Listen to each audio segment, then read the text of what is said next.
Je vous salue fraternellement en Jésus-Christ. J'espère que vous avez passé une excellente semaine. Et même si les choses ne sont pas toujours évidentes, mais Dieu est là. Je voudrais aussi saluer particulièrement aussi nos amis internautes qui nous écoutent en ce matin par le biais du net. Et j'ai une pensée particulière aussi pour la famille Anaïs qui aujourd'hui vit une situation douloureuse. Mais nous gardons l'espoir et nous disons Maranatha, car Jésus-Christ revient très bientôt nous chercher. Et dans le livre de l'Apocalypse 21, il est dit ceci, qu'il y aura un jour où Christ essuiera toute larme. Il n'y aura plus de cris, plus de douleur, car ces choses auront totalement disparu. Vivons, frères et sœurs, dans cette espérance de ce retour de Jésus-Christ. Et pour ma part, je me dis toujours, Maranatha, viens Seigneur Jésus, viens nous chercher, viens nous prendre, car ce monde, il est temps que nous puissions partir. Je voudrais partager avec vous un message d'espoir, un message aussi d'espérance. Et je voudrais que vous puissiez écouter de manière attentive ce que Dieu a à nous dire en ce matin, je le crois. J'ai appris que notre cerveau n'est pas capable de faire plusieurs choses à la fois. Nous ne sommes pas multitâches comme on le croit. Nous ne pouvons faire qu'une chose à la fois. Alors je vais vous demander de m'écouter et de ne pas faire autre chose. Ou si vous choisissez de faire autre chose, eh bien faites autre chose. Mais ceux qui ont choisi de m'écouter en ce matin, soyez attentifs à ce que nous allons dire. Ça y est, je vous remercie de votre attention. Il y a 3 semaines de cela, j'étais en train de faire ma méditation. Et puis, sur ma méditation, j'ai trouvé ce journal, le journal de l'Église adventiste qui s'appelle Adventist World. Je ne sais pas si vous connaissez ce journal-là. Et sur ce journal, il y a un titre qui m'a tout de suite interpellé. 7 secrets pour réussir. Chaque mot, ça résonnait dans ma tête. Le mot 7, je me suis dit là, chiffre parfait, chiffre de l'Éternel. Ensuite, secret, ça veut dire qu'il va y avoir une révélation importante de fait. Et l'autre mot, la totale quoi, réussir. Des mots forts. Et j'ai senti monter en moi une sorte de poussée d'adrénaline pour pouvoir vraiment lire ces secrets. Et je voudrais pouvoir partager avec vous ces 7 secrets en ce matin. Le voulez-vous bien? Alors, cessons de languir. Essayons de voir ensemble ces secrets. La personne qui a écrit cette partie de ce message est un journaliste adventiste russe, et ce journaliste va interroger des hommes et des femmes très influents en Russie, des chefs d'entreprise, de grands hommes, et il va leur demander une simple question: qu'est-ce qui fait votre réussite? Pourquoi vous avez une telle réussite? Et ces hommes vont lui répondre. Je vais vous présenter ces personnages au fur et à mesure. Ces hommes vont répondre, et notre journaliste adventiste, qui s'appelle Andrews McChesney, va trouver quelque chose d'assez extraordinaire. Nous ne sommes pas en train de faire un cours de développement personnel, mais il va trouver quelque chose d'extraordinaire, c'est qu'il va voir que dans ces 7 secrets, tous ces secrets viennent directement de la parole de Dieu, entièrement de la Bible. Et je vous invite à le découvrir, à les découvrir, ces 7 secrets. À la fin du message, je vais simplement vous demander de reprendre avec moi ces secrets. Donc nous avons intérêt donc à les enregistrer et à les pratiquer. D'accord? Commençons. Alors pour découvrir ces secrets, je voudrais simplement utiliser la parole de Dieu, puisque nous savons que ces secrets se trouvent dans la parole de Dieu. Le premier texte que je voudrais vous inviter à lire, c'est dans le livre de Actes Acte 10, versets 9 à 28. Je vais demander à Robert de lire pour moi ce texte. Comme ça, nous serons dans la phase participative. Robert, peux-tu me lire le texte de Acte 10, verset... Alors, on va lire uniquement le verset 28. Acte 10, verset 28. Acte 10, verset 28. Oui, c'est écrit sur les... Vous savez, leur dit-il, qu'il est défendu à un juif de se lier avec un étranger ou d'entrer chez lui. Mais Dieu m'a appris à ne regarder aucun homme comme souillé et impur. Dans ces quelques paroles se trouve le premier secret.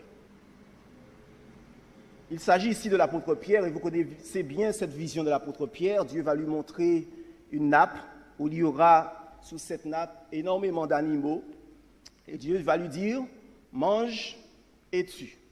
Et je ne voudrais pas rentrer dans les détails, mais dans ce passage, l'Éternel veut montrer à Pierre qu'il ne faut regarder personne, ni comme souillé, ni comme impur, c'est-à-dire, il nous faut absolument regarder tout le monde de manière identique.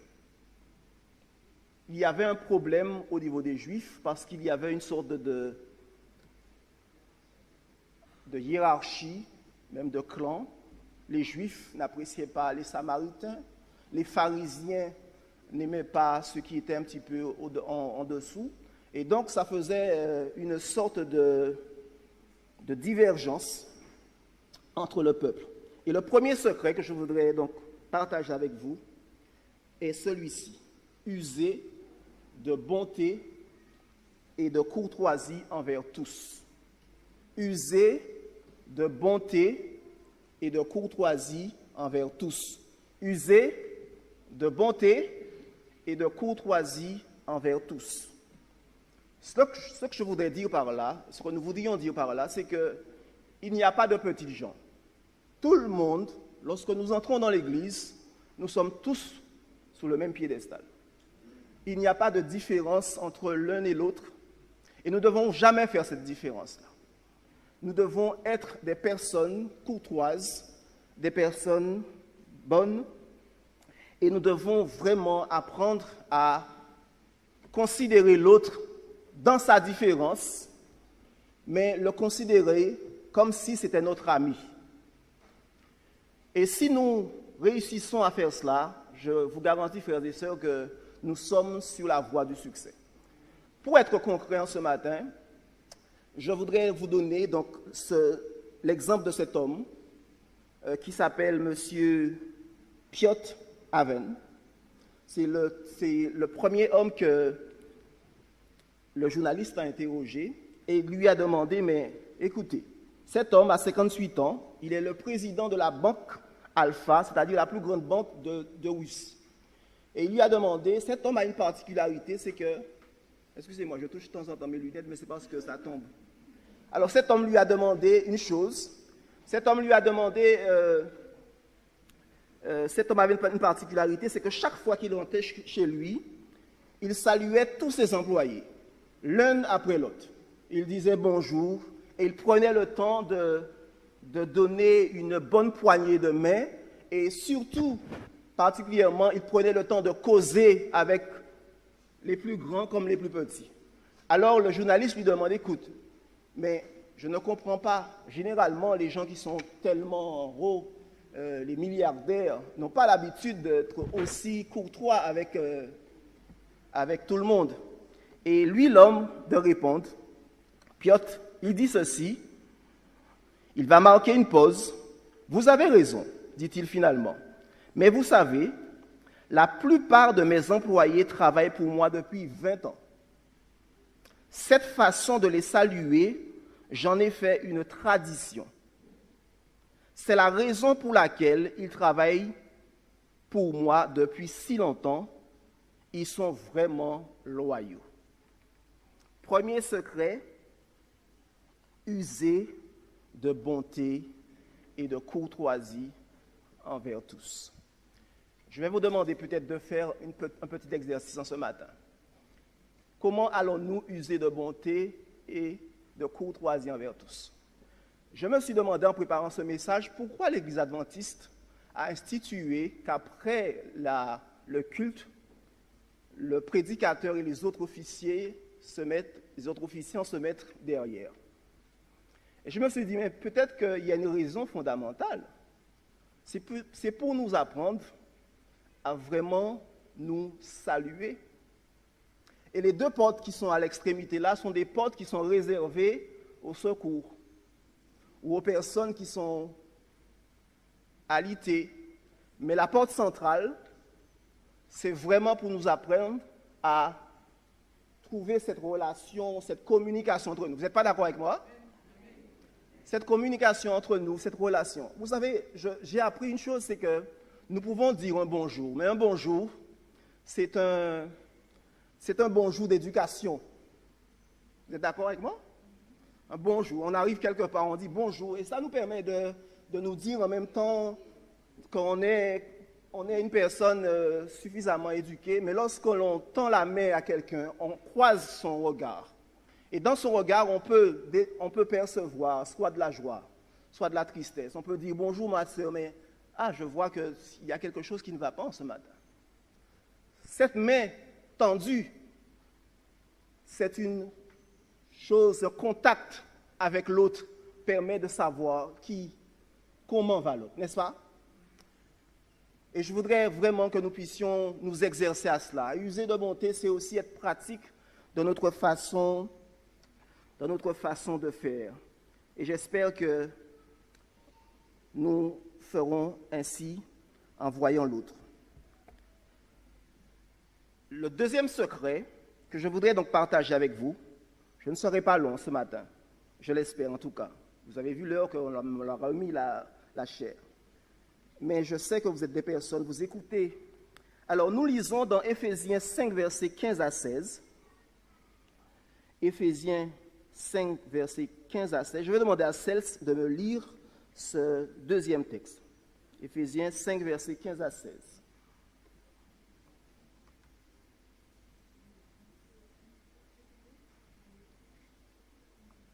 Éphésiens 5, versets 15 à 16. Tenez donc bien de vous conduire avec circonspection, non comme des insensés, mais comme des sages. Rachetez le temps, car les jours sont mauvais. Voilà. Rachetez le temps, car les jours sont mauvais. Je voudrais que nous puissions nous attarder particulièrement sur cette partie du texte. Rachetez le temps, car les jours sont mauvais. Lorsque l'apôtre Paul parle ici, et j'avais déjà partagé avec vous cela, il y a deux mots qui sont utilisés pour le mot temps. Il y a le temps qu'on appelle chronos, qui signifie les jours, les heures, les minutes. Et il y a le temps qu'on appelle kairos, qui signifie le temps de qualité, c'est-à-dire l'opportunité que nous avons avec le temps que Dieu nous a donné. C'est le temps que nous vivons pendant le moment, la qualité du moment. Chaque jour, Dieu nous accorde 84 600 secondes.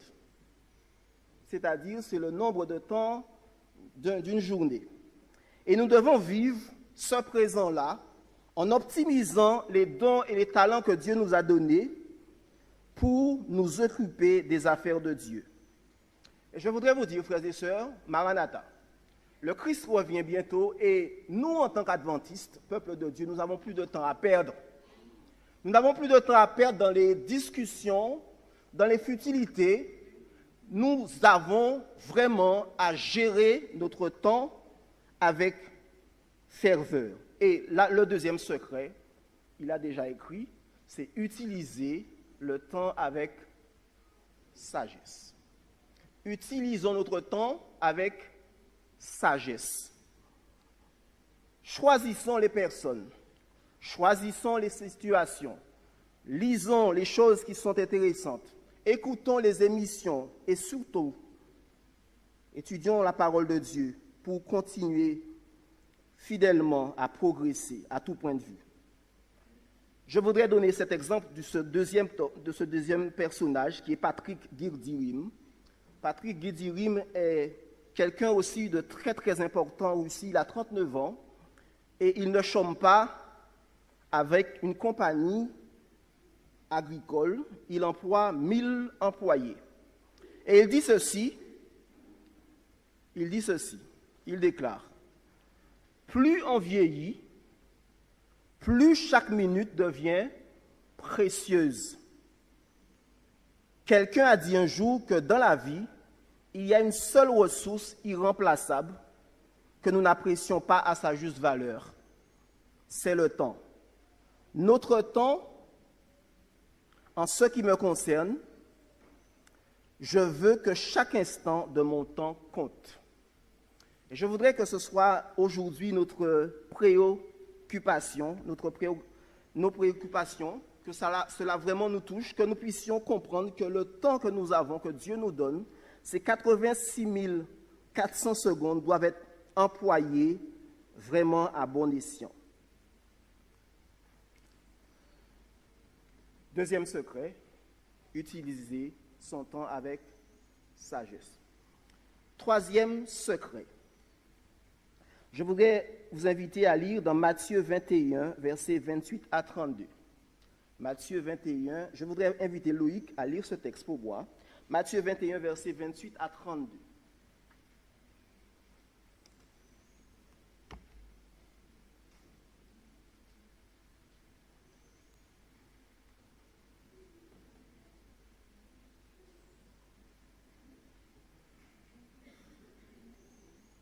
Matthieu 21, versets 28 à 32.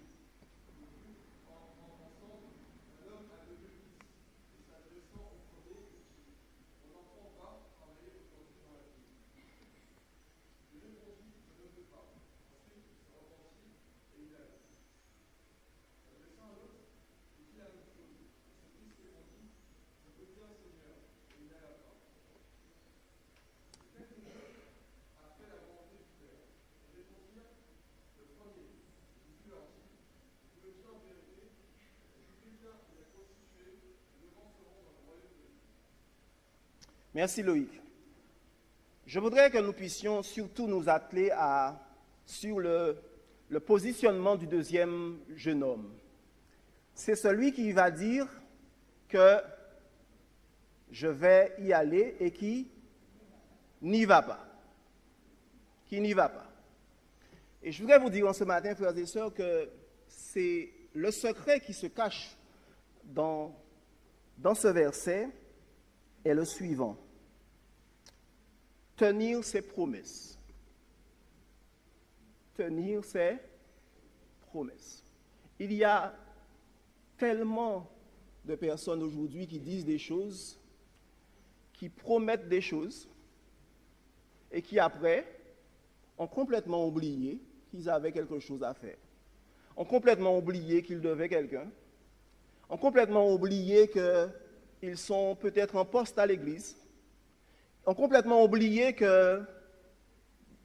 qu'ils ont fait une promesse à Dieu et aujourd'hui, ils sont dans une sorte de déni.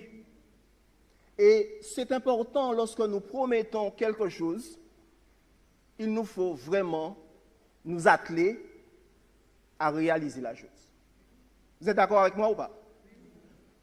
Quand quelqu'un promet quelque chose, et si cette personne réalise ce qu'elle a promis, cette personne devient une personne en or.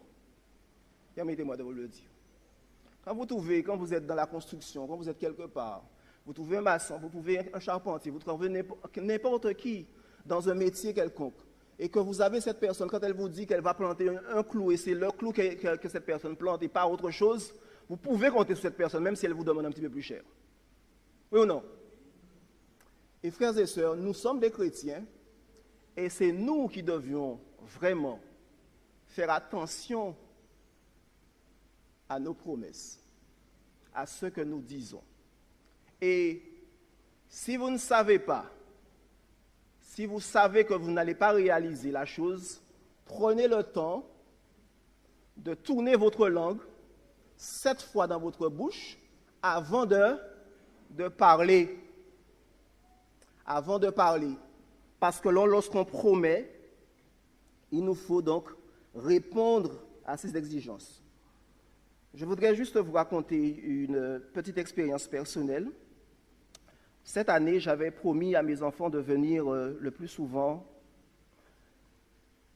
les voir. Et c'est vrai que j'ai fait cette promesse, mais ce n'est pas toujours évident.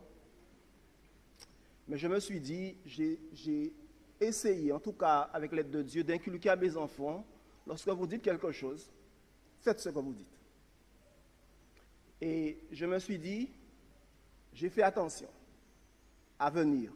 Parfois le réfrigérateur était vide, mais je suis venu quand même, parce que je savais que j'avais promis. Oui ou non, mes frères et sœurs? Et lorsque nous pouvons monter des choses, nous devons les réaliser. Et même s'il peut s'avérer que nous ne puissions pas faire la chose, mais au moins, osons dire à l'autre, à celui que nous avons promis la chose, de le dire, mais écoute-moi, j'ai un problème, la situation est difficile, mais il ne faut pas que nous nous emmenions et puis faire comme si rien n'était. Parce que Dieu, quand il fait ses promesses, il accomplit. Parce qu'il dit dans sa parole, ma parole ne revient pas à moi sans avoir accompli ses effets. Dans le livre de Proverbes, Somme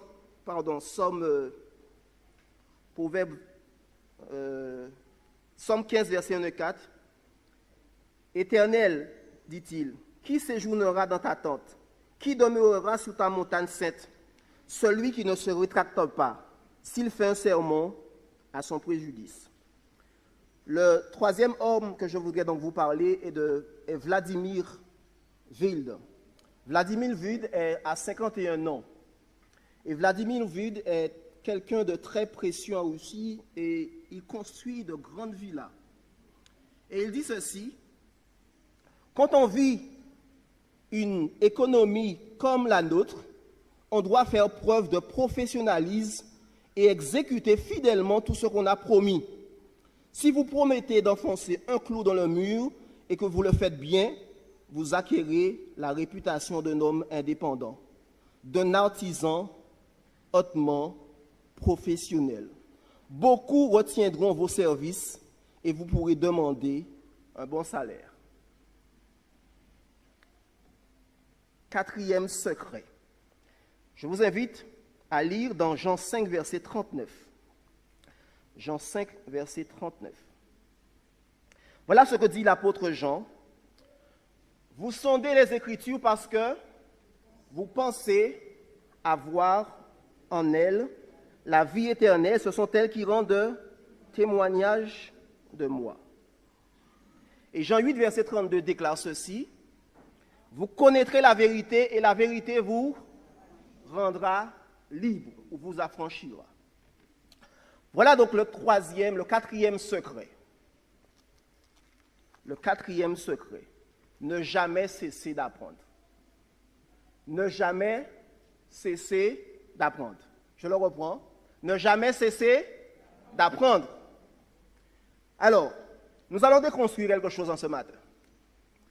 Je voudrais simplement vous dire que nous ne sommes ni trop vieux, ni trop jeunes, ni trop grands pour apprendre. Il y a des gens qui disent, c'est au l'âge à l'as, c'est ça pour les jeunes. Mais on a découvert aujourd'hui, la science a découvert que la plasticité du cerveau, vous savez ce que ça veut dire quoi? Ça signifie que tant que vous apprenez, des neurones se reconstruisent. On disait avant aux gens que finalement vous avez un paquet de neurones et une fois que ces neurones-là sont, vous n'en avez plus.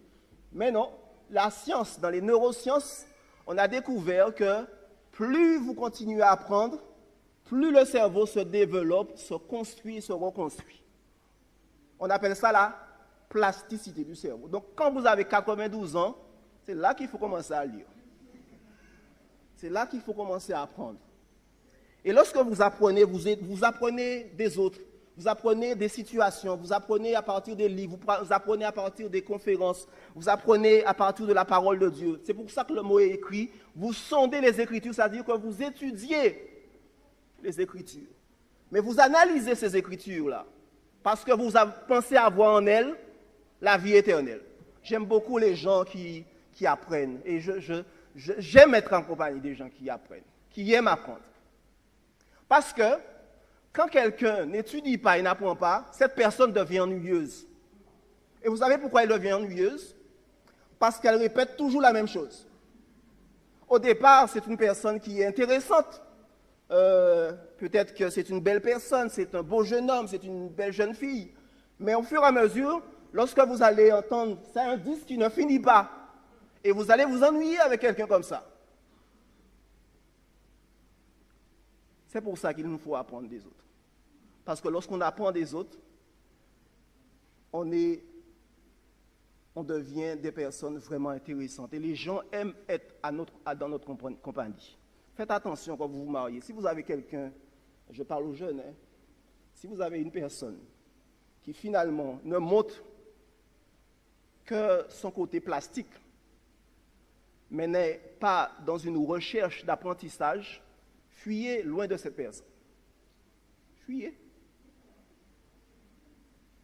Parce que demain, cette personne va vous ennuyer. Elle va vous ennuyer. Oui ou non? Parce que vous serez assis, vous serez assis là, et vous seriez en train de vous dire, ah, en savent ça, il dit, moi, qu'on est là même. C'est comme des gens qui parfois se disent, mais on connaît sa prédicateur là, qu'il dit. Mais lorsque vous apprenez, lorsque vous êtes dans une continuité d'apprentissage, et je ne parle pas ici de niveau, frères et sœurs. J'ai une sœur là que je regarde, mais je t'apprécie beaucoup, ma sœur, parce que chaque fois que tu parles, tu dis souvent que tu prends du temps pour étudier la parole de Dieu. Tu me regardes, mais c'est toi-même. Je ne vais pas dire ton nom, mais c'est...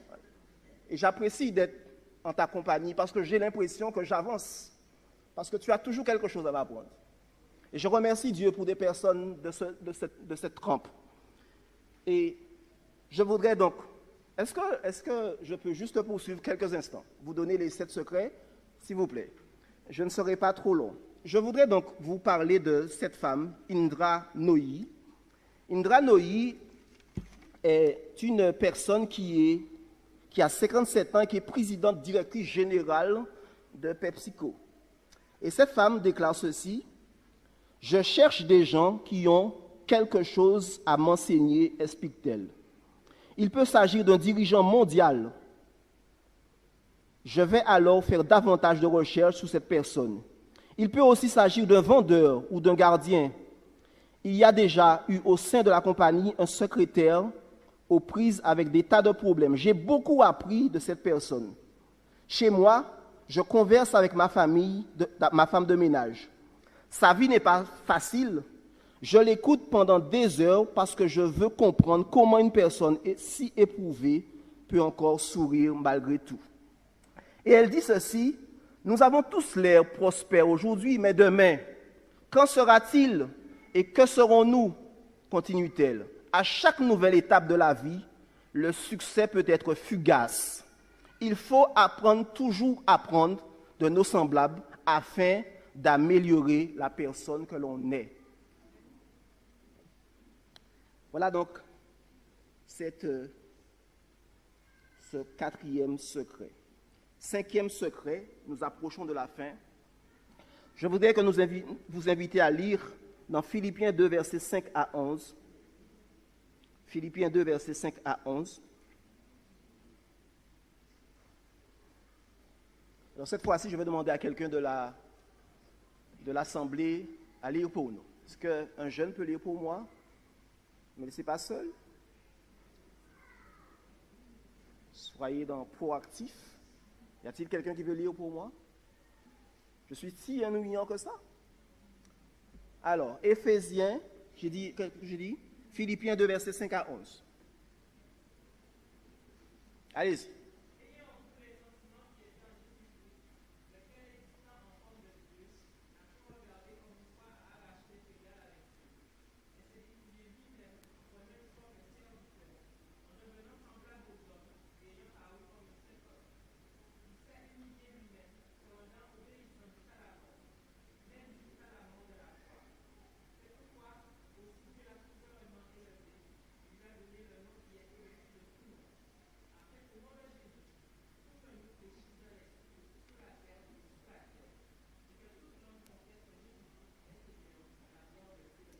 Alléluia. Quel est le secret? On l'a vu ce matin dans la leçon. Le secret est le suivant. Recherchez l'humilité. Soyez des personnes humbles. Il nous faut suivre Jésus dans son humilité. Il disait que celui qui veut être grand doit être serviteur de tous. Regardons Jésus avec Pierre en train de lui laver les pieds. Regardons Jésus avec cette femme samaritaine. Regardons Jésus avec ses disciples. Regardons Jésus avec les enfants. Soyons des personnes humbles. Humbles dans nos gestes. Humbles dans nos paroles. Humbles dans toutes nos actions. Frères et sœurs, lorsque nous parlons, nous devons rester dans l'humilité. Et j'aime bien être concret. Et je voudrais vous prendre un exemple où l'on peut ne pas faire attention et mettre le moi devant. Un exemple simple. Vous savez, il y a parfois des discussions. Ça peut être un moment de jeûne, ça peut être un moment d'échange avec un groupe. Et chacun s'exprime. Chacun dit quelque chose.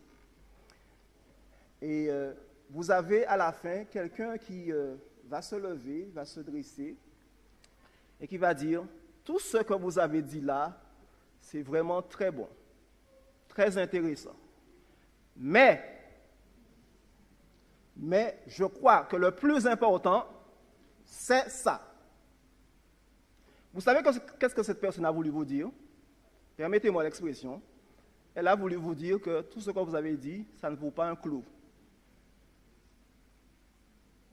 Parce que le mais qui est là, la conjonction qui est là, mais, ça signifie que ce que j'ai à dire efface tout ce que vous avez dit auparavant. Préférez au mais un et. Préférez au mais un et. Parce que si vous dites tout ce que vous avez dit est intéressant, et je crois qu'il serait aussi intéressant de souligner que, et là, ça fait qu'il n'y a pas d'opposition, mais de complémentarité. De complémentarité, parce que ce que vous avez dit est important, mais ce que la personne qui dit aussi, la chose, est aussi importante.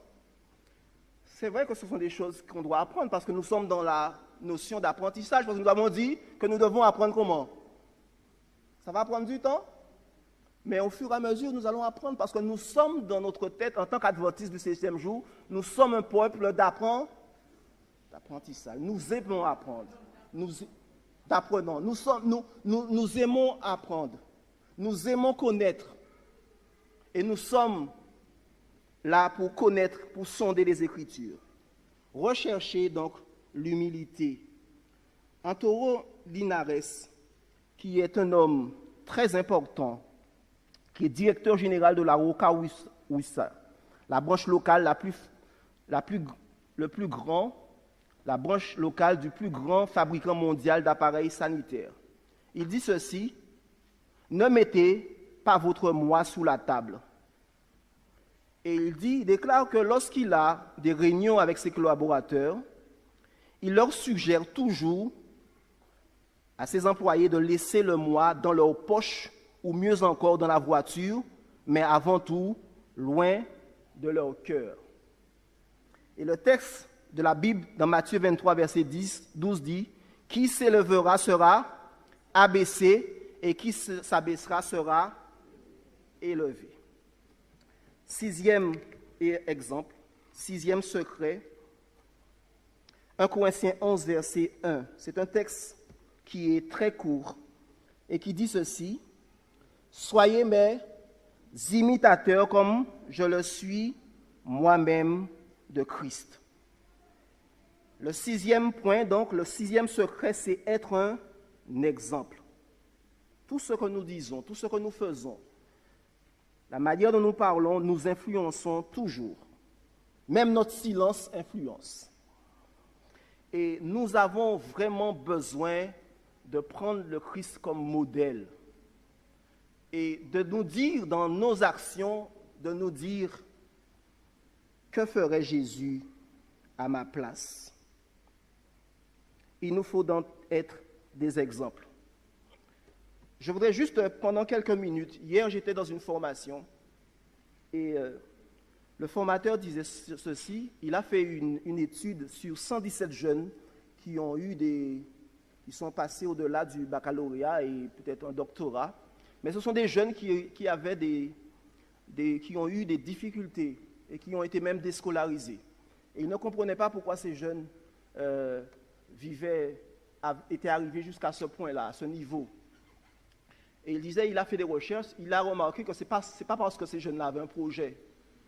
Ce n'est pas non plus parce que ces jeunes-là, à un moment donné, ont pris conscience. Mais tout simplement, c'est parce que ces jeunes-là se sont rappelés, par exemple, il a donné l'exemple d'un jeune qui a dit ceci, « J'ai toujours vu mon père me dire que quand tu fais un travail, fais-le bien. Fais-le bien. » Ce sont des jeunes qui étaient issus de milieux défavorisés, mais comme ils ont intégré des choses dans leur cerveau, ils ont trouvé une force nécessaire, parce que les parents ont été des exemples, trouvé la force nécessaire pour grimper au plus haut. Nos enfants sont des imitateurs. Nous devons être des exemples pour les plus jeunes. Les jeunes doivent être des exemples pour les enfants et les adultes doivent être aussi des exemples pour les jeunes. Soyons donc des exemples. Arturo Cardellus, qui est un homme aussi très important en Russie, c'est lui qui dirige toute la branche Ferrero-Rocher que vous connaissez bien, à Moscou. Il a 70 ans et il dit ceci, « Rien n'importe davantage que l'exemple, dit-il. Il faut donner un bon exemple toujours. C'est la clé. Si vous donnez un mauvais exemple, ne serait-ce qu'une seule fois, c'est fini. Votre crédibilité s'est envolée. J'ai toujours donné le bon exemple. Je n'ai jamais eu envie d'être malhonnête, déloyal ou indigne de confiance. Jamais, jamais, jamais. Ça fait partie de moi. J'ai toujours été comme ça. J'ai toujours dirigé des compagnies de cette manière et ça a toujours marché. Soyons donc des exemples. Celui qui dit qu'il demeure en lui, doit marcher aussi comme lui-même a marché. 1 Jean 2, verset 6. Et en découvrant ces 6 secrets, vous pourriez peut-être me donner le dernier secret. Le dernier secret, vous l'avez. Il se trouve dans un livre que vous connaissez très bien. Vous me l'avez dit? Quel est le dernier secret? Alicia? Oui? La confiance en Dieu. C'est un secret qui résume tous les autres secrets. Aimer. Aimer. Aimer. Aimer. Mais cet amour, et ce secret se résume dans le chapitre d'un Corinthiens 13. Vous connaissez ce chapitre? Si tu n'as pas l'amour, c'est comme un airain qui résonne. Tu peux avoir la science, la connaissance, le savoir, mais si tout ce que tu fais n'a pas l'empreinte de l'amour de Dieu en toi, c'est comme si ça ne servait à rien. Parce que l'amour est patient. Et nous lisions un texte ce matin dans notre classe où il disait que si vous aimez comme vos amis, ça ne sert à rien. Mais il faut faire quoi? Il faut aimer ses ennemis, les personnes qui vous maltraitent, les personnes qui vous injurent, les personnes qui vous disent des choses et que vous avez envie de purger. Mais Dieu nous demande de faire un travail en nous d'humilité, parce qu'il sait que c'est pour nous-mêmes. Ce n'est pas pour l'autre avant tout, c'est pour nous-mêmes, pour nous construire, pour nous reconstruire. Et nous disions ce matin dans notre classe qu'il nous faut apprendre à déconstruire certaines choses pour reconstruire autre chose. Et en particulier, cette notion qui est importante. Je vous parle de l'amour avec un grand A. l'amour agapé de Dieu. Parce que l'essence même de Dieu, c'est l'amour. Et le texte dit, car Dieu est amour. Et le texte que nous lisons très souvent, Jean 14, car Dieu a tant aimé le monde qu'il a donné son Fils unique afin que quiconque croit en lui ne périsse point. Aimez les gens. Aimons-nous. Aimons-nous avec tendresse. Aimons les gens avec ce qu'ils ont, ce qu'ils n'ont pas, ce qu'ils sont, ce qu'ils ne sont pas. Aimons ceux qui nous détestent. Parce que l'Éternel nous aime, nous. Parce qu'il nous dit dans Jérémie 31, verset 3, « De loin, l'Éternel se montre à moi. Je t'aime d'un amour éternel. C'est pour cela que je te conserve ma bonté. » Jésus lui répondit, « Tu aimeras le Seigneur ton Dieu de tout ton cœur, de toute ton âme et de toute ta pensée. C'est le premier et le plus grand commandement. Et voici le second qui lui est semblable.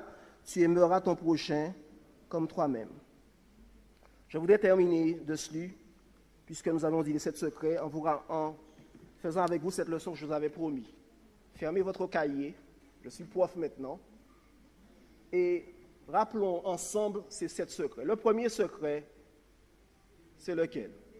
User de bonté et de courtoisie envers tous. Le deuxième, gérer le temps avec sagesse. Le troisième,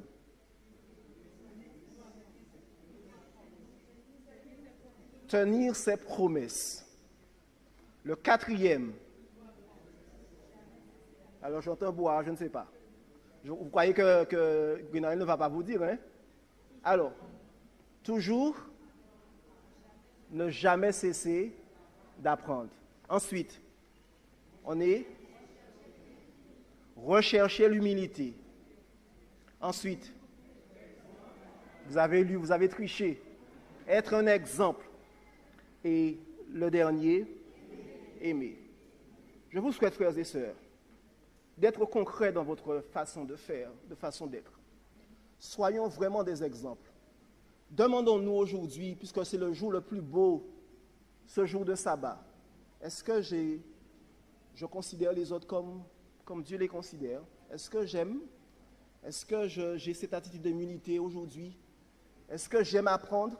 Faisons une prise de conscience et que Dieu nous aide à... Vous allez voir, nous allons voir ensemble. Moi, je l'essaie. Hier, quand j'étais en formation, je suis allé saluer tout le monde. Je n'ai pas dit bonjour, un bonjour général d'éducation. Hein. J'ai dit bonjour et je suis allé saluer tout le monde parce que je me suis dit, il faut que je puisse donner la main à tout le monde. Il y avait pratiquement plus de 60 professeurs, mais je suis allé saluer tout le monde. Parce que je me suis dit, l'évangile, c'est du concret. Ce n'est pas de la théorie, c'est quelque chose qui s'applique concrètement. Je ne vais pas demander à Voltaire de fermer les 2 portes du temple. Non, pas du tout. Parce que je sais que vous viendrez me saluer après, et vous viendrez me demander. Personne ne sortira par les portes de sortie, mais vous prendrez tous l'allée centrale parce que vous êtes déjà dans l'application. Que Dieu vous aide et que Dieu vous bénisse. Amen.